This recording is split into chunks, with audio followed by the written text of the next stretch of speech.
Apa saran Ustadz atau pendapat Ustadz tentang ada kelompok atau golongan yang terus-menerus menghina agama kita, baik dari non-muslim ataupun muslim sendiri, baik itu dari tokoh yang duduk di pemerintahan ataupun orang biasa? Terima kasih. Kasih diterima. Baik. Kalau ada non-muslim berbuat negatif kepada Islam, mungkin karena belum tahu. Dan yang belum tahu itu diberitahu. Pertanyaan saya, kok bisa ada orang Islam menjelek-jelekan Islam? Sebetulnya dia siapa? Karena orang yang memeluk sesuatu itu tidak akan mungkin melukainya. Anda memeluk anak Anda, apakah mungkin saat memeluk Anda melukainya? Anak Anda dipeluk, sini sayang, tiba-tiba dijitak, plak. Nggak mungkin. Peluk itu tanda sayang. Anda memeluk Islam, masa Anda melukainya? Mustahil. Jadi kalau ada orang kemudian mengatakan muslim, kemudian dia melukai Islamnya, maka ada yang salah dalam keislamannya. Minimal munafik. Minimal itu kata Quran. Hati-hati. Quran surah keempat ayat ke-140. Posisi paling kiri sebelah bawah.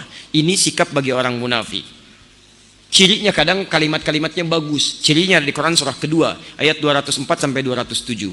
Wa minan nasi may yu'jibuka qawluhu fil hayatid dunya wa yushhidullaha 'ala ma fi qalbihi wa huwa aladdul khisam. Di antara sementara orang ada yang kalau bicara kata-katanya begitu menarik. Retorikanya cantik. Kalimatnya bagus.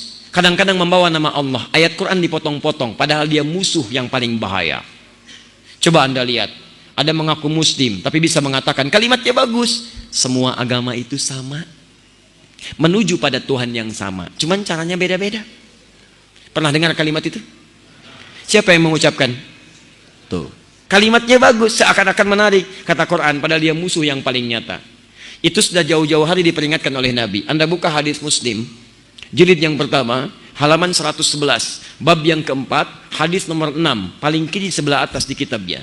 Rawinya sahabat Abu Hurairah radhiyallahu taala anhu. Kata Nabi, sayakunu fi akhir ummati dajjaluna kadzabun. Akan muncul di akhir-akhir umatku nanti para pendusta yang pintar-pintar.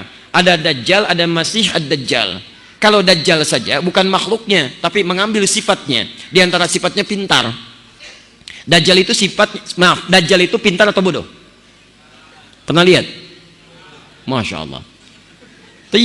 Dari mana tahu pintar? Bisa menipu orang. Kalau tidak pintar bagaimana bisa menipu? Kalau masih ad-dajjal makhluknya, kalau dajjal saja sifatnya, kata Nabi akan banyak orang pintar yang menipu. Dan nipunya bukan nipu biasa, bukan bisnis. Kalau bisnis dari jahiliyah sudah banyak. Yang ngurangin timbangan zaman jahiliyah sudah ada. Wailul lil mutaffifin, celaka orang-orang curang, alladzina idza qtalu hum 'alan nas yastawfun, yaitu kalau menimbang mereka kurangi. Jadi kalau masalah curang di bisnis zaman jahiliyah sudah ada. Kalau sekarang ada pebisnis curang, dia terlambat. Keduluan oleh orang jahiliyah. Terlambat, telat dia. Sampaikan pada orang curang, antum terlambat, sudah keduluan jahiliyah. Telat lahir dia. Tapi yang ini bukan masalah dunia. Yuhadditsunakum bima lam tasma'uhu wa la yasma'unahu aba'ukum. Dia akan bicara tentang urusan agama Anda yang membuat Anda kaget. Jangankan Anda, orang dulu pun kalau dengar akan ikutan kaget. Saya belum pernah dengar ada orang jahiliyah, sebodoh-bodohnya orang jahiliyah tidak pernah mengatakan kalimat semua agama sama.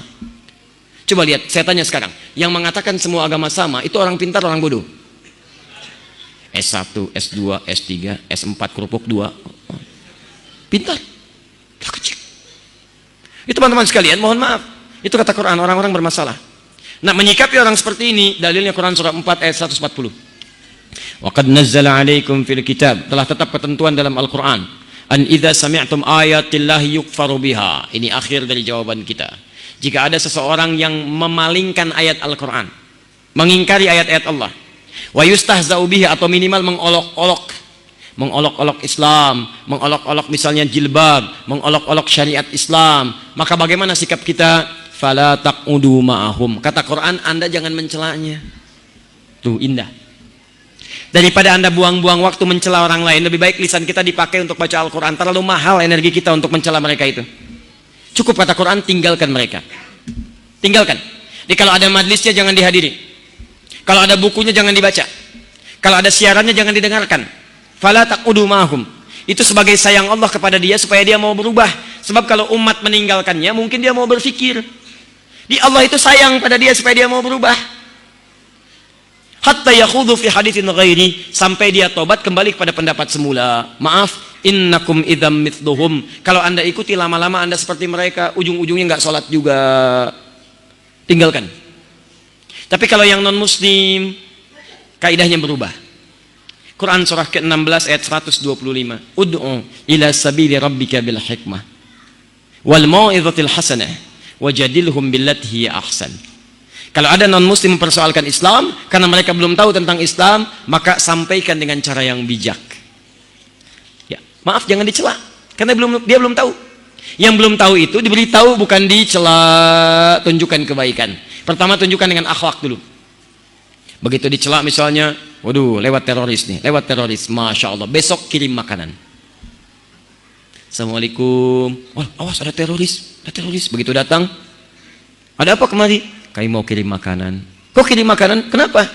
Bukan karena saya harus mengirim, tapi Allah perintahkan untuk berbagi. Masya Allah.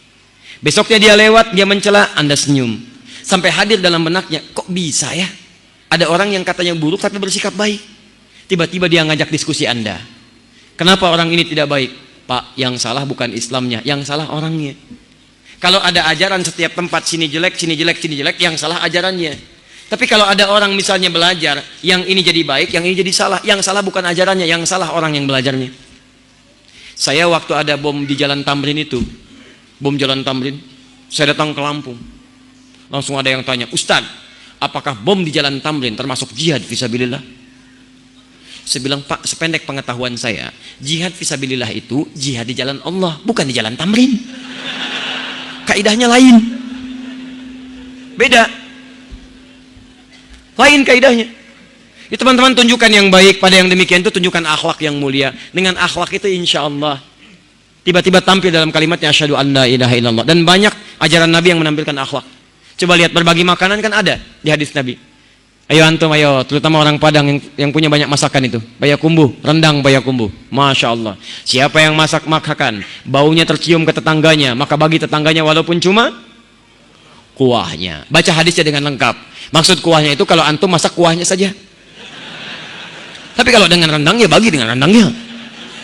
Tapi maksud saya, masak kuah aja diminta berbagi, apalagi masak rendangnya. Tapi pernahkah Anda lihat di hadisnya khusus untuk orang Islam? Tidak ada. Tetangga Anda mungkin non-muslim, ada yang Kristen, ada yang Hindu, ada yang Buddha. Lihat, Anda masak, Anda bagi. Begitu Anda bagikan, dia bilang, Pak, kok baik sekali. Bukan baik, tapi ini karena Allah perintahkan saya untuk berbagi. Begitu kalimat Allah meluncur di lisan Anda, menghujam ke hatinya, besok-besok dapat hidayah. Nih, Anda punya pohon rambutan, buahnya datang langsung ke halaman tempat tinggal teman Anda, tetangga Anda, bahkan non-muslim. Maka rumus nabinya, sampaikan pada tetangga Anda sebelum dia memintanya. Jangan sampai minta, sampaikan, Pak, kalau rambutan saya nanti berbuah ke halaman Bapak, nggak usah minta izin, ambil saja langsung. Ini aturan dari mana, Pak? Allah dan Rasul mengajarkan saya begitu. Toh ini kan sampai ke tempat Bapak, yang lihat Bapak, masa yang menikmati saya? Silahkan ambil. Ketika kalimat itu meluncur, keindahan akan tiba. Masya Allah. Dia pahami setiap ada buah, setiap ada yang datang ke tempat dia, itu bagian yang bisa dia miliki. Besoknya ayam Anda datang ke tempat dia.